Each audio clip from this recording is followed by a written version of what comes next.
Warren Buffett once noted that if you do not find a way to make money while you sleep, you will work until you die. Ignoring this concept leads to a singular outcome, trading your physical labor for basic survival, day after day, for the rest of your life. But this raises a specific question. Is it possible to predict where you will stand 10 years from today, based entirely on a few invisible variables? Long-term wealth stems from a series of unseen behavioral habits, outweighing the influence of a monthly salary or sheer luck. To see this in action, we can track two colleagues starting at the same company. They live in the same city, share the same age, and earn the exact same starting salary. Fast forward 10 years. Person A achieves financial independence. They own property, a robust portfolio, and don't fear layoffs. Meanwhile, despite earning the exact same amount, Person B is drowning in credit card debt and constant financial anxiety. How do identical mathematical inputs yield such divergent outcomes? A salary is merely raw material. The true divergence happens in the mechanics of daily micro-decisions. On payday, Person B's capital is immediately claimed by predefined bills and lifestyle costs, leaving the reservoir dry. Person A follows paying yourself first. A set percentage is instantly diverted to an investment vault, forcing their lifestyle to adapt to what remains. Person B is trapped by a specific form of consumption. The modern credit system allows consumers to borrow against their future labor, to purchase items that lose value the second they are unboxed. The 24-hour rule provides a psychological defense. By forcing a mandatory delay on non-essential purchases, you kill the emotional dopamine spike of immediate gratification. The difference is systemic.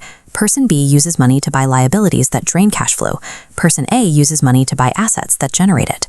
Eventually, an unpredictable shock arrives. A sudden market downturn, a corporate layoff, or a medical emergency strikes both individuals. Because Person B lives paycheck to paycheck, they bridge the gap with high-interest debt, turning a temporary crisis into a permanent financial handicap. Person A relies on a 3-month emergency fund.